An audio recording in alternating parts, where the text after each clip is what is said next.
Começa agora mais um programa Hora Extra e nesta edição você vai saber como adaptar o posto de trabalho de forma a garantir ergonomia e evitar problemas de saúde. O empregador pode exigir o uso de máscara no ambiente de trabalho? E no bloco de entrevistas, o professor e advogado Hugo Couto fala sobre os cálculos trabalhistas, petição líquida e sentença líquida. Hora Extra está no ar.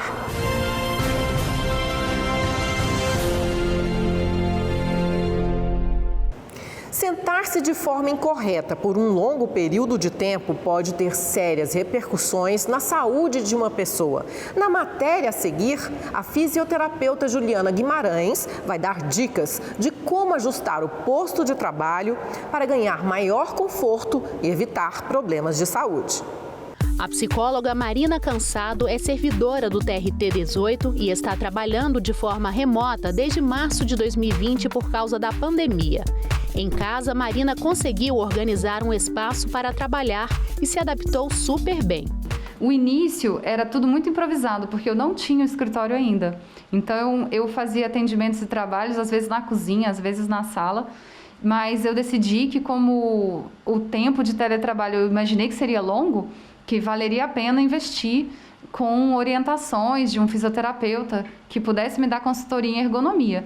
Então, eu busquei essas orientações para adquirir uma cadeira nova e para fazer toda a montagem do escritório. Depois disso, deu tudo certo. A fisioterapeuta consultora em ergonomia Juliana Guimarães também é servidora do TRT e explica que a colega encontrou um bom caminho para trabalhar em casa, sem descuidar da saúde. Claro, um excelente caminho. Na verdade, o ideal seria que as pessoas procurassem, esse ambiente iluminado, bem ventilado, procurasse uma altura correta de mesa, de cadeira, para estar fazendo um home office de qualidade. Até porque nós entramos nessa situação já há quase um ano e não sabemos ainda até quando vamos seguir. Tanto para quem estuda quanto para quem trabalha em casa, o ideal é pensar nesse ambiente de qualidade.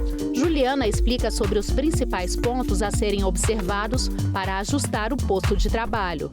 Primeiro começa pela escolha do ambiente, Um ambiente sem barulho, bem ventilado, bem iluminado.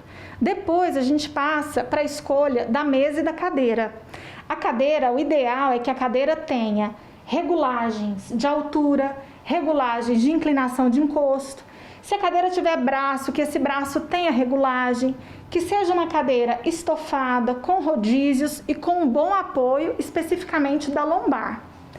Com relação à mesa, a mesa tem de ter uma profundidade mínima de 60 centímetros, para que haja espaço suficiente para o apoio de braço na mesa, para a colocação dos demais itens. Quem trabalha com notebook deve usar o notebook apenas como sendo uma tela. Aqui no caso da Marina, ela não está com o notebook, mas ela está com uma tela de um computador all-in-one, com um teclado e com um mouse em separado, que seria o ideal, tá? Para ela, aqui foi necessário a gente colocar uns livros embaixo dessa tela para que a altura ficasse mais adequada. Além disso, a gente lançou mão também de um apoio de pés. Então, ela está com todos os recursos que possibilitam que ela se sente numa postura mais correta. A fisioterapeuta destaca que é preciso também ter cuidados com a saúde dos olhos. Então, isso é uma coisa que tem ficado muito em evidência agora, com o aumento do tempo de tela, porque normalmente quem está em home office sai do computador para a TV ou para o celular. Então, a gente tem que ter o cuidado de manter uma distância olho-tela adequada, que normalmente é a distância de um braço estendido. Manter uma iluminação adequada, evitar o contato do ar-condicionado diretamente, o jato do ar-condicionado diretamente com os olhos, manter o ambiente livre de poeiras e estar realizando pausas, inclusive com descanso visual. Por que a gente fala isso? Às vezes a pessoa sai da tela do computador e vai para a tela do celular. Então a gente precisa promover descanso visual também ao longo do dia. Tentar piscar mais vezes, porque com o uso da tela diminui o número de piscadas, então diminui a lubrificação. Então a gente precisa promover essa piscada, mesmo que voluntária, tá? E tá realizando as pausas, como eu falei anteriormente. A pausa não só para o corpo físico, mas também para os olhos. Mas para quem não tem um posto de trabalho bem estruturado e adaptado em casa, assim como a Marina fez, não tem problema. É possível improvisar, mas sem se esquecer da segurança, não é isso, Juliana? É isso mesmo, a gente tem que fazer a que a gente tem chamado agora de ergonomia de improviso, né? Então a gente faz algumas adaptações para promover uma melhor qualidade do trabalho, ainda aqui em casa. Por exemplo, aqui no caso dela, a gente utilizou uma almofada embaixo do assento para poder levantar a altura da cadeira.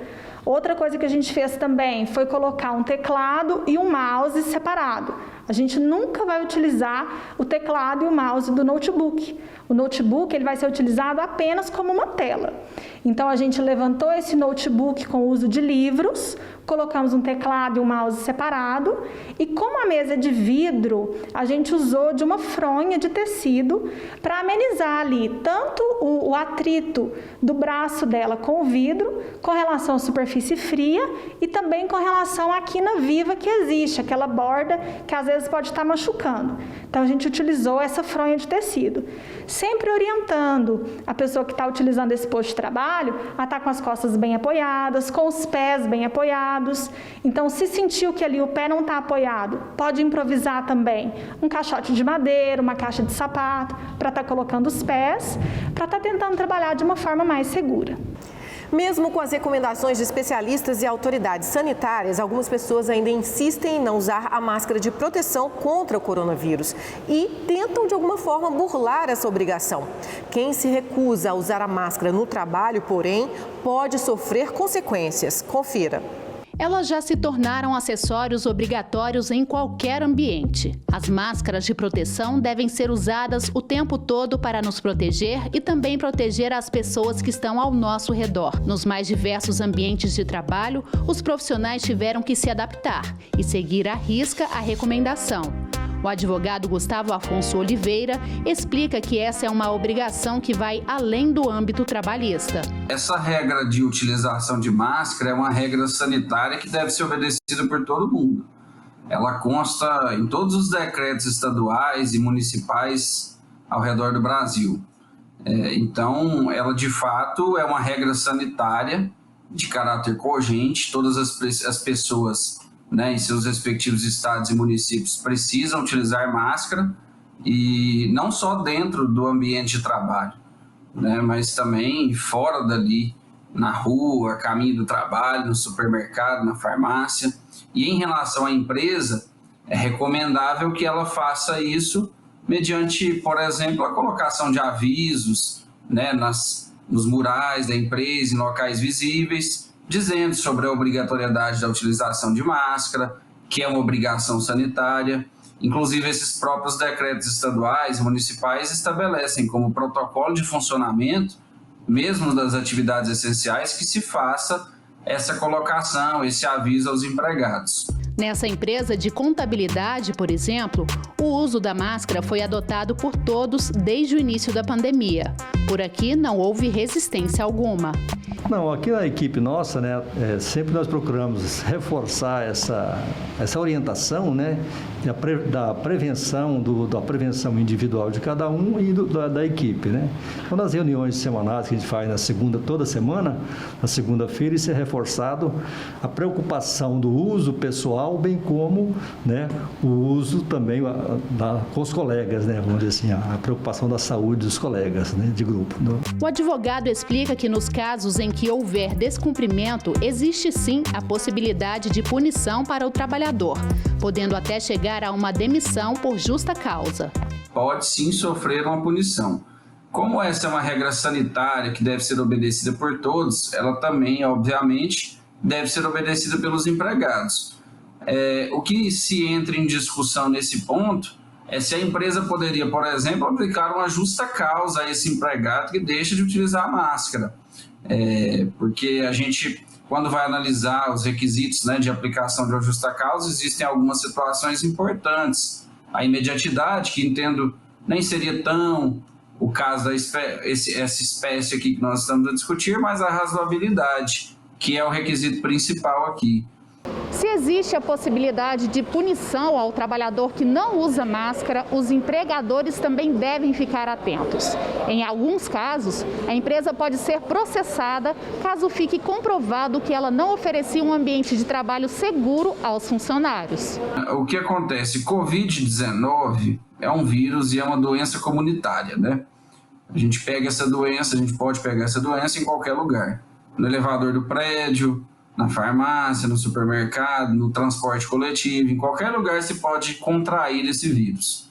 Contudo, caso a empresa não forneça um ambiente adequado de trabalho ao empregado, e isso fique comprovado num eventual processo, e contrai a Covid-19 e venha a ter sequelas até muito mais graves que possam ocorrer inclusive a morte do empregado, essa responsabilidade ela poderia ser imputada à empresa, porque ficaria comprovado num eventual processo judicial que a empresa não adotou as medidas adequadas para que a doença fosse minimizada, para que o vírus não fosse disseminado ali no ambiente de trabalho.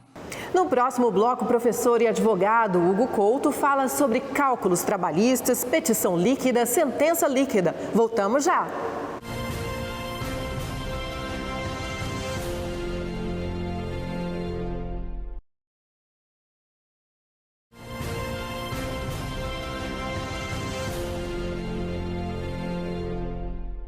Muito se discute na Justiça do Trabalho sobre o cálculo de verbas trabalhistas. Quem deverá fazê-lo e em que momento do processo? Afinal, é preciso peticionar com demonstrativo do crédito pleiteado ou esperar que a Justiça faça esse cálculo? Recentemente, houve polêmica sobre a obrigatoriedade do uso do sistema PJE-Calc. E a Justiça do Trabalho, a pedido de entidades representativas, tornou o uso facultativo para os usuários externos. Sobre o assunto, nós recebemos hoje aqui no estúdio do Hora Extra o advogado e professor Hugo Couto, que ele é doutor em Ciências Ambientais pela Universidade Federal de Goiás e especialista no tema. Doutor Hugo Couto, seja bem-vindo ao nosso programa. Bem, para mim é um privilégio estar aqui no Hora Extra. Professor, o cálculo de verbas trabalhistas sempre foi um tema meio espinhoso para o advogado, estou certa? O profissional tem que necessariamente saber fazer essa conta? Bem, assim, na minha visão, é inevitável, né, que o advogado que ele tenha um bom domínio dos cálculos trabalhistas. Na verdade, assim, talvez ele não, se ele assim preferir, ele pode até contratar um calculista, né, um profissional que possa fazer esses cálculos para ele. Mas eu, pessoalmente, entendo que sempre que ele puder estar mais próximo disso e se ele puder mesmo, de fato, fazer os cálculos, ele sempre vai ter um ganho. Porque, na verdade, é ele que acompanha toda a marcha do processo. Então, obviamente, ele vai poder entender tudo o que aconteceu com aquele pedido lá, desde a formulação inicial até uma eventual reforma da sentença lá já em segunda instância, ou até no TST, se for o caso. As entidades representativas oferecem capacitação nesse sentido? Sim, há algumas iniciativas muito interessantes, até no final do ano passado. O CSJT disponibilizou algumas capacitações, assim, com algumas informações básicas sobre o sistema. Acho que até com esse objetivo mesmo de sensibilizar os advogados para a utilização do sistema. Que é o PJE-Calc. Isso, é o sistema PJE-Calc, que é o sistema padrão de cálculos da Justiça do Trabalho. Professor, nós vamos falar um pouquinho mais sobre o PJE-Calc mais à frente, mas agora tem uma perguntinha que tem a ver com a pergunta da advogada Diane Maurício. A minha pergunta é, o trabalhador consegue aprender a fazer os próprios cálculos, pode entender um pouquinho, ou é uma matéria afeta apenas aos profissionais, aos advogados? E aí, nós vamos emendar com a pergunta da Diane Maurício. Vamos lá ouvir.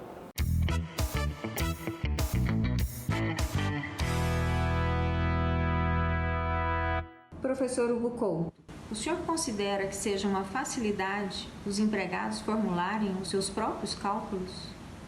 Então, Diane, em primeiro lugar, muito obrigado pela sua pergunta. Essa questão dos cálculos, na verdade, os cálculos trabalhistas, se a gente estiver pensando ali no dia a dia do trabalhador, ou seja, se ele estiver ali fazendo aqueles cálculos para saber se uma determinada verba trabalhista está sendo paga corretamente ali no seu holerite, ou eventualmente se uma verba rescisória foi paga corretamente, esse cálculo eu até entendo que o trabalhador já teria sim condições de fazê-lo.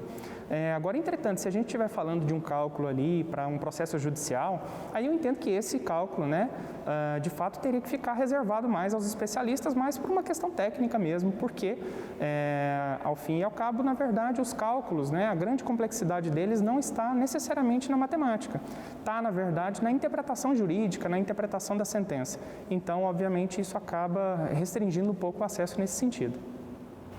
Professor Hugo, o TST suspendeu recentemente a obrigatoriedade do uso do PJ-ECalc para os usuários externos, mas manteve o uso da ferramenta para servidores, peritos designados e magistrados. Essa decisão, na sua opinião, invalida o sistema? Não, entendo que não invalida. Na verdade, se a gente observar todo o histórico de como foi esse processo, né, o PJ-ECalc ele foi definido como uma ferramenta padrão lá em 2017 e depois houve algumas resoluções do CSJT que estimularam, né, ou colocaram essa ferramenta como obrigatória. E, ao longo do tempo, essa obrigatoriedade veio sendo prorrogada, né, a cada 6 meses e tudo mais. Na verdade, essas sucessivas prorrogações acabaram por fazer com que a maior parte de todos os profissionais que já fazem cálculos trabalhistas já se adaptaram, né, ou pelo menos já conseguiram fazer os seus cálculos no sistema PJ-ECalc. Inclusive, eu tenho sempre contato com calculistas de tribunais, né, e eles sempre me relatam, né, que hoje a quase totalidade dos cálculos já são feitos utilizando o sistema PJ-ECalc, então já virou uma ferramenta padrão. E, obviamente, isso é bom porque ela uniformiza a linguagem e é muito interessante para que, na hora que você precisar utilizar a ferramenta, você se deparar com cálculos que você já conheça como fazer. E, no caso, ele está falando do próprio advogado, ele utiliza o sistema, né, para fazer esses cálculos. Sim, porque em alguns momentos, né, do processo, o advogado ele tem que se manifestar a respeito dos cálculos. E, obviamente, para ele poder se manifestar com cálculos e questionar eventuais diferenças, ele também tem que apresentar os seus cálculos. Então, nesse momento, o advogado mesmo também precisa já apresentar os seus cálculos. Qual foi a intenção das entidades representativas, como a OAB, a ABRAT, de pedir para que o CSJT suspendesse a obrigatoriedade do uso do PJ-ECalc? Os advogados tem muitos advogados que têm dificuldade no uso desse sistema? Bem, boa parte dos questionamentos que foram feitos, né, inclusive no ofício que foi encaminhado pelo Conselho Federal da OAB, eles trouxeram algumas questões realmente técnicas, realmente relevantes, que até foram formuladas pelos peritos do Estado de São Paulo. Então, nesse aspecto, né, obviamente, essa queixa é justa no sentido de que a ferramenta precisa de melhorias, como qualquer outra ferramenta.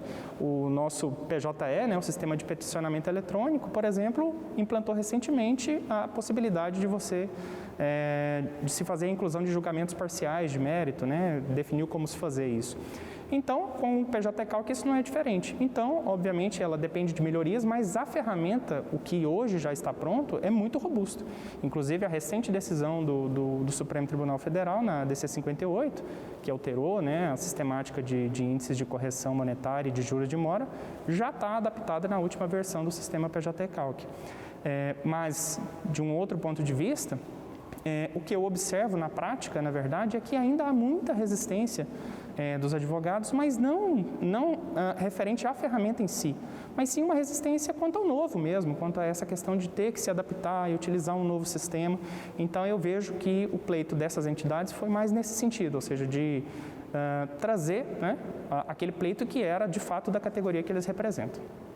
Ok, professor Hugo, nós vamos para um rápido intervalo agora. Hoje estamos conversando com o advogado e professor Hugo Couto sobre cálculos trabalhistas. Não saia daí, voltamos já.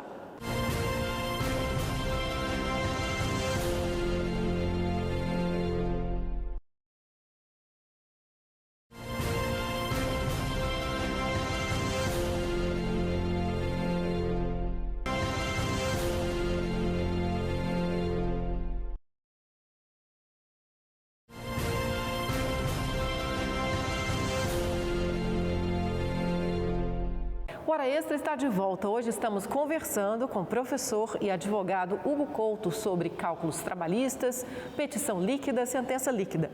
Professor, quanto à decisão do CSJT de não obrigar o uso do PJ-ECalc para usuários externos, quais os efeitos dessa decisão na prática? Ela exime o advogado de aprender a lidar com o sistema? Bom, esse é um aspecto muito importante, né? Na verdade, assim, quando se olha para a decisão do CSJT, todo mundo, principalmente os advogados, né? Eu me incluo nesse time, todo mundo olhou, na verdade, para a questão da não obrigatoriedade para os usuários externos. Mas, na verdade, o mais importante da decisão foi o outro ponto da decisão que colocou como obrigatório para os usuários internos a utilização do sistema, né? Os servidores, os calculistas, os peritos designados e até os magistrados. Por que isso é importante, na verdade? Porque o que acontece? Se a gente olha para um processo que está lá na fase de liquidação de sentença, né, que é justamente a fase onde vai se apurar o quanto é devido, né, no final das contas, e isso, obviamente, tem que passar pelos cálculos, o que a gente tem, na verdade, o rito que a gente tem hoje, até depois da reforma trabalhista, é um rito que nos exige o seguinte, né? Então, você tem o cálculo iniciando ou pelas partes ou pelo contador judicial e, obviamente, depois abre-se vista para as partes poderem discutir sobre esses cálculos. Se a gente pega a situação em que esse cálculo é feito ali pela própria contadoria judicial, os servidores, como eu já havia dito, eles estão obrigados a utilizar a ferramenta. Então é inevitável, imagine só a situação de um advogado que ele vai ter que impugnar um cálculo num prazo extremamente curto, exíguo ali, se ele não tiver o domínio, ou pelo menos entender como a ferramenta funciona. Então, é extremamente importante para que ele tenha a compreensão de como fazer isso, para que ele domine a ferramenta de alguma forma. Lógico que ele pode, eventualmente, somente conhecer como que são emitidos esses relatórios pelo sistema, porque eles são bem completos e bem didáticos. Mas, para ele poder impugnar os cálculos, ele vai ter que retornar com um cálculo para dentro do processo. E, inevitavelmente, ele vai ter que conhecer como que o sistema PJT-Calc faz isso, como que são incluídos, né, os parâmetros do sistema. E aí, outra informação importante é porque, na verdade, o PJT-Calc ele tem uma funcionalidade que é bastante propícia justamente para isso. Quando você tem um cálculo que já foi incluído dentro do processo, a outra parte pode baixar esse cálculo para o seu computador, para o seu sistema PJT-Calc e fazer as pequenas alterações que você entende devidas e você já pode recalcular novamente e aí, obviamente, devolver esses cálculos já corrigidos para dentro do processo com a sua impugnação. Uma questão que me surgiu aqui, antigamente não existia sistema digital, não existia nada, o advogado fazia como? Era tudo na mão, né? Era tudo na calculadora, que era muito mais difícil, né? Sim, então, esse é um aspecto que eu sempre considero, assim, nas reuniões que eu participei, inclusive na Comissão de Direito do Trabalho aqui da seccional, da UAB Goiás, o que eu sempre observei foi, assim, uma certa indignação em relação ao sistema, mas a pergunta que me vinha era justamente essa. Eu falava assim, olha, a não obrigatoriedade para os usuários externos não eximiu o advogado de fazer cálculos, só eximiu o advogado de utilizar o PJT-Calc. Mas como essa é a ferramenta padrão adotada por toda a Justiça do Trabalho, é óbvio que fica muito mais simples se ele se adaptar a essa ferramenta. Certo. Professor Hugo, então o ideal é que ele conheça do sistema, né? Para, inclusive, peticionar trazendo a liquidação dos cálculos, a chamada petição líquida. Isso é importante numa fase como, por exemplo, a conciliação? Então, sobre a liquidação dos pedidos, né, na petição inicial, esse é um aspecto que foi trazido pela reforma trabalhista no parágrafo 1º do artigo 840 da CLT, uma alteração que houve nele. Mas um ponto é importante, né, de salientar aqui para quem está nos acompanhando, é de que, na verdade, o TST hoje ele já tem uma posição dominante, apesar de haver algumas divergências nos regionais, de que o cálculo, na verdade, ou o valor que precisa ser indicado na petição inicial, não precisa estar acompanhado de todo o memorial dos cálculos, daquela planilha, né, dos cálculos com todos os detalhamentos. Na verdade, basta a indicação do valor. Então, obviamente, para o peticionamento em si, a utilização do PJT-Calc a priori pode parecer que não trará nenhuma vantagem. Mas quando a gente olha, inclusive, para a conciliação, esse exemplo que você deu é muito interessante, porque o que acontece? Se eu tenho ali, de fato, né, imaginando uma situação concreta aqui, né, que eu tivesse uma petição que eu tivesse ali 2 pedidos básicos, um pedido de horas extras e de indenização por danos morais.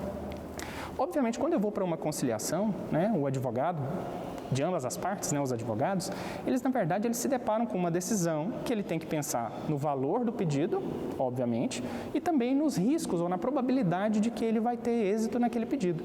Então, se ele tiver a exata compreensão disso, inclusive do valor do pedido, ele tem condições de negociar de uma forma muito mais inteligente, né, e, obviamente, com uma capacidade melhor de defender os interesses do seu cliente, seja ele empregado ou empregador. Claro. O CSJT recomenda a prolação também de sentenças líquidas, assim como o TRT de Goiás. Facilita o trabalho do advogado também? Sim, facilita e eu diria mais. Na realidade, facilita todo o trabalho do judiciário trabalhista. Né? Em que sentido? Por exemplo, se você tem uma sentença que é proferida de forma líquida, ou seja, que ela já traz como anexo todos os cálculos, boa parte das discussões que seriam feitas lá na fase de liquidação ou até numa fase de execução, elas já são trazidas ali para aquele momento. Ou seja, você já consegue identificar vários pontos que às vezes poderiam passar despercebidos na sentença, porque por exemplo, numa sentença, o magistrado raramente vai, por exemplo, indicar qual é a base de cálculo de uma determinada verba.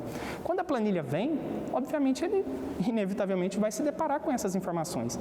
E aí sim surge o momento para que o advogado, ainda ali na fase de conhecimento, para que ele já possa discutir esses valores e também toda a sistemática, como o cálculo foi feito naquele processo. Muito bom, professor. Muito obrigada pelos importantes esclarecimentos aqui sobre esse assunto. A honra foi minha de estar aqui com vocês e poder trazer um pouquinho de informações sobre o sistema PJ-Calc e sobre todas essas discussões acerca dos cálculos trabalhistas. O senhor, inclusive, tem muitos vídeos no YouTube, né? Tem um canal que fala só sobre isso, né, professor? Se quiser comentar alguma coisa.